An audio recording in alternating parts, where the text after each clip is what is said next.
All right. Hey everybody, my name is Connor. My handle is BkKidsClub. This is my first video because I just won a tournament and I wanted to share my deck because I'm really into it and I hope that someone else will play it and have fun with it. So this is I would call it Gemini Gigaplant list. There are two engines in the deck that let it run. They are the four cards up here to Gemini Soldier. When all the Geminis have their quirk that they're normal monsters until you summon them again, then they get an effect. All their effects are awesome, so they're worth it. These ones, when they are Gemini summoned, they have the effect once per turn. They can't be destroyed by battle, and if it battles, including a direct attack, you can go get any of your level 4 lower Gemini out of your deck. It's a really cool toolbox because you can get any of the things you need, and it can't die. Like having a Spirit Reaper on the field that gets you shit is turns out pretty good. Gigaplant is the other engine in the deck. These the best combo piece in the deck is Ultimate Offering.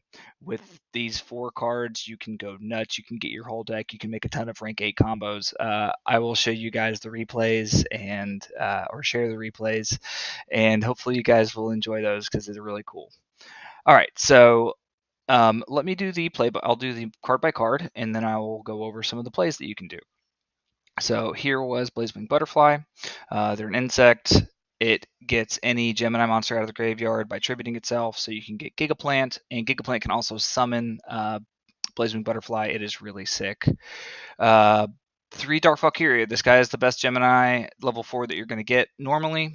He can normal summon or she can normal summon herself once again, and then she will kill a monster one time only, or put herself up to 2100. Sometimes that's also relevant.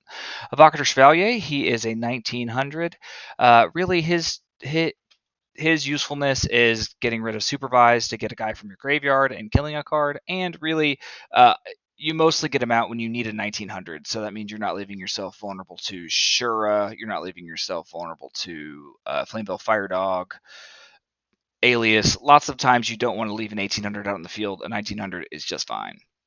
I already showed you Gemini Soldier and Gigaplant. Gigaplant, once per turn, she can get an insect monster from your hand or graveyard. Does not target, notably. Jute Fighter. He is a level 2 that you run because you run 3 Reinforced Truth. This will get a level 2 or lower warrior monster. You usually do it in your opponent's end phase. So if you need a tuner, you get it. Also, you really want to run 3 targets for this because, like, if you draw your only 2 targets and then you draw Reinforced Truths, then you're losing games. That's how I lost my first tournament last week. I drew all 3 of these and all 3 of this. It was literally the worst hand I could possibly get. It was not fun. But Jute Fighter. Lone Fire Blossom, such a good card. You usually go Lone Fire, get Gigaplant. And then if you have Ultimate Offering, you can start going into combos. That will get you, if you have Ultimate Offering, that's going to be Gigaplant, and then you can get Nettles, and so you can get Gigaplant that's been summoned, and you can get any level 8, which is very cool. Last target is Tuned Magician. When he is Gemini summoned, he becomes a tuner. So when you get your Gemini Soldier out of your deck, you have 7 targets. That's a good number to memorize. Just make sure that you don't run out. 2 Butterflies, 3 Valkyrias, 1 Chevalier, and 1 Tuned Magician. So that's 7 targets also for Gemini Spark, which is an insano card because it's usually getting you a plus. Like, I'll summon a Valkyria, I'll bottomless it, and then I'll Gemini Spark your other back row, getting rid of your back row, and I get to draw a card off of that, so I'm getting a 2-for-1. It's really sick. Book of Moon, just an all-around useful card. It can put attackers face down. It can put cards that are going to attack over your Stardust face down. It can stop people's synchro plays.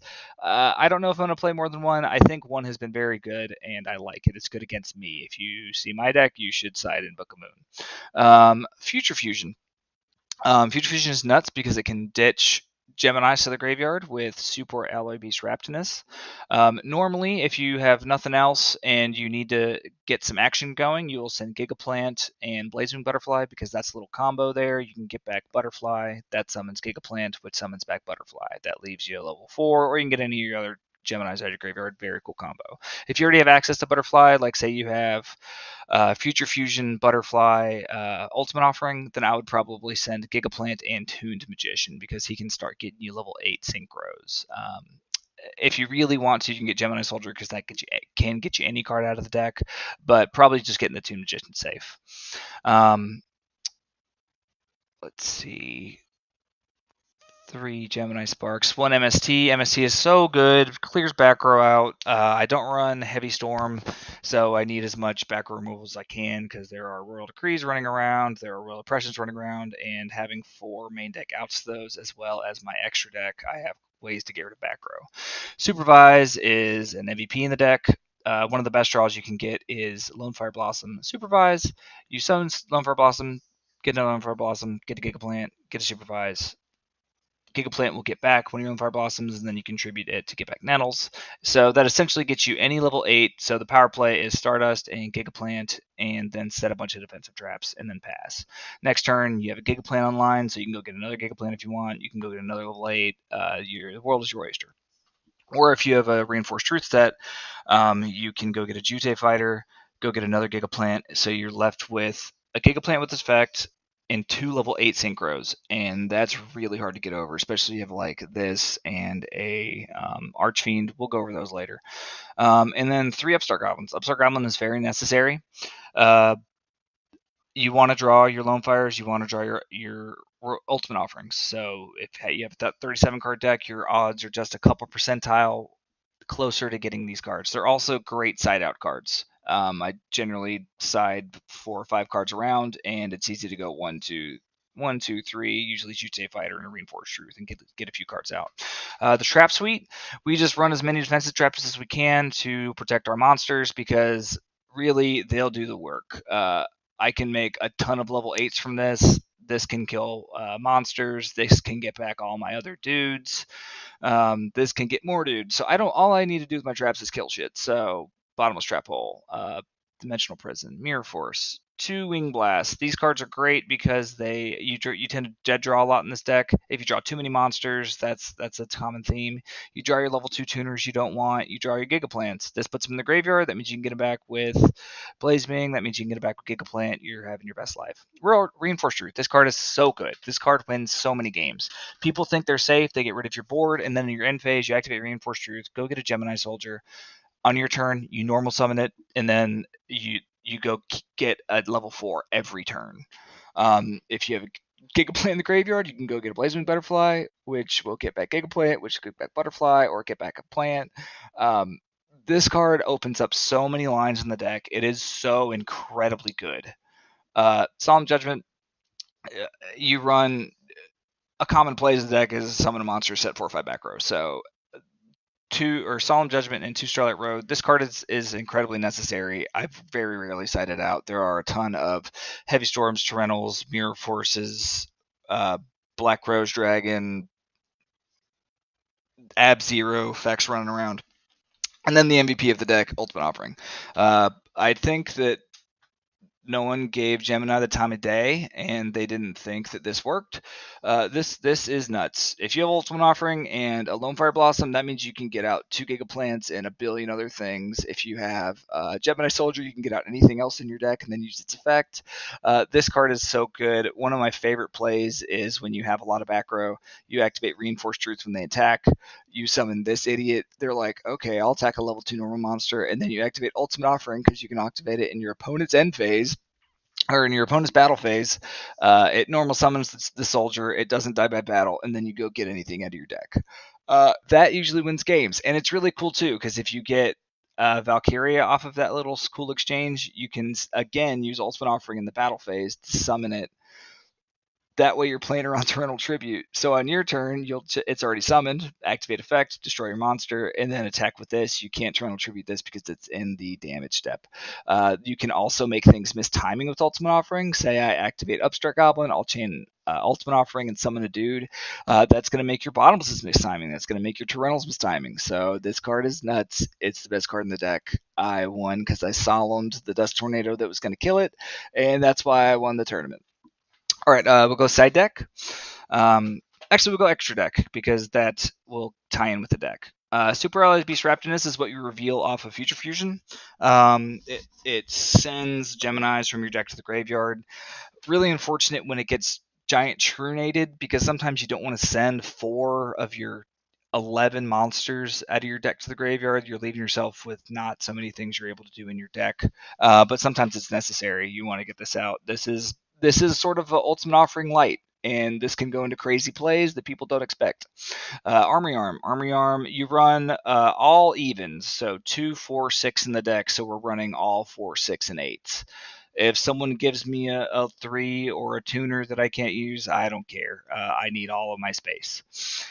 So one Armory Arm, he can go into Colossal Armory Arm loop. I've never done it, but I can do it easily. It's just people don't usually leave themselves vulnerable to Colossal Armory Arm loop.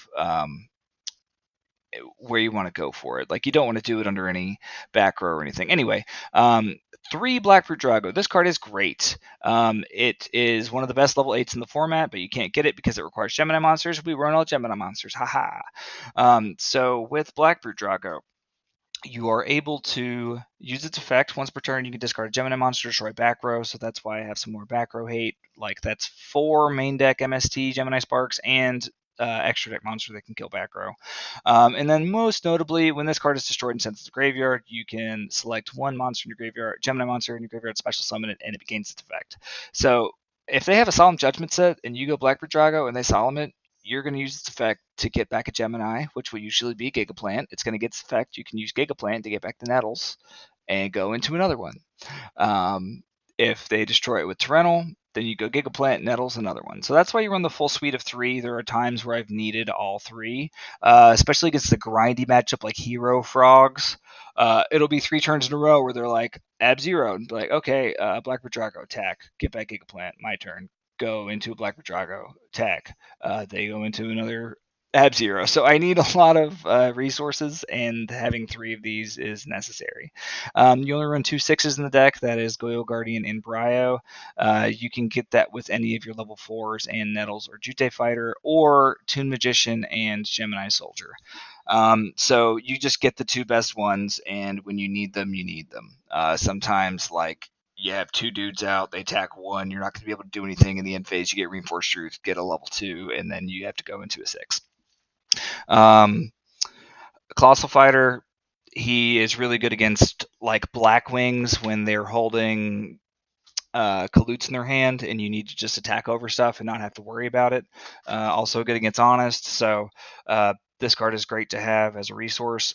Dark End Dragon, you can make him with Tuned Magician and Valkyria, and sometimes there are plays where you only have these monsters, you need to kill 2 things, and you have Ultimate Offering, so you use the Valk effect to kill something and then Synchro into Dark End to kill the other thing. Leave them with the empty board, have a resource next turn. Red Dragon Archfiend, it's a level 8 that's got 3,000 attack and it has a relevant effect. It can get, like, say, frogs leave themselves vulnerable where they just have 1 dupe frog and a bunch of shit, kill everything. So this card's really good. There was one time where I even Starlight Roaded my own one in the end phase to get a Stardust Dragon. 2 Stardust because it is something you go into often because you can go into level 8s and you have to run 2 Starlight Roads. So I've never needed more than 2. This is a great number. And then lastly, Thought Rule of Archfiend. I can synchro into 8s a lot, and a really good combo is Stardust and Thought Ruler. So if they have Deep Prison, you attack with the Thought Ruler. They can't target it. And if they have Mirror Force, so this plays around Mirror Force and Deep Prison by just attacking with this. So there are a lot of times where I want to attack into a Gores or a Deep Prison because I don't care if I do 2,500 damage this turn. I'm going to OTK you next turn. So that's the card by card. I will do a little video recapping my 5 rounds, but I hope everyone enjoys the deck.